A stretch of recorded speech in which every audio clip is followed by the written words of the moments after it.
Carson, thank you. A recent comptroller report finding hate crimes are surging in New York State. News Channel 9's Capitol correspondent Jamie DeLine spoke with experts to tell us what needs to be done to combat hate.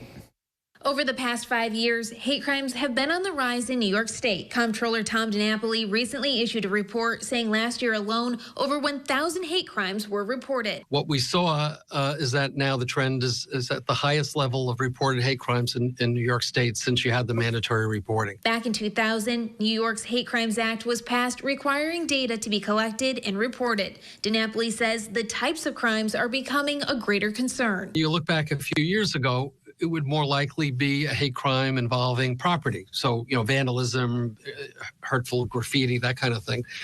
Now you're seeing a higher percentage that are actually involve crimes against people, assaults. While the report didn't look at why there's been an increase in hate crimes, DiNapoli did share this. We could all have our own opinions as to why. I think obviously coming out of the COVID experience created all kinds of challenges. Certainly during that period, you saw a big spike in anti-Asian hate crimes. Some of that has abated now as COVID is somewhat diminished, but still higher than pre-pandemic levels.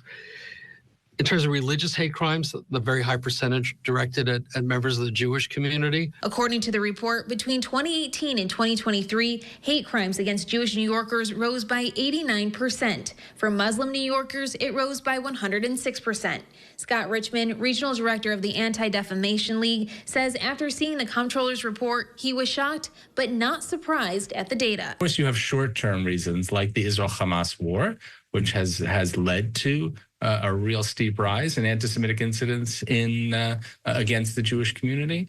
But the longer-term factors are things like social media. In an effort to prevent hate, Richmond would like to see Governor Hochul sign the social media transparency bill into law. It forces social media companies to be transparent about the reports, the incidents of hate that they are receiving on their sites. Reporting in Albany, I'm Jamie DeLine.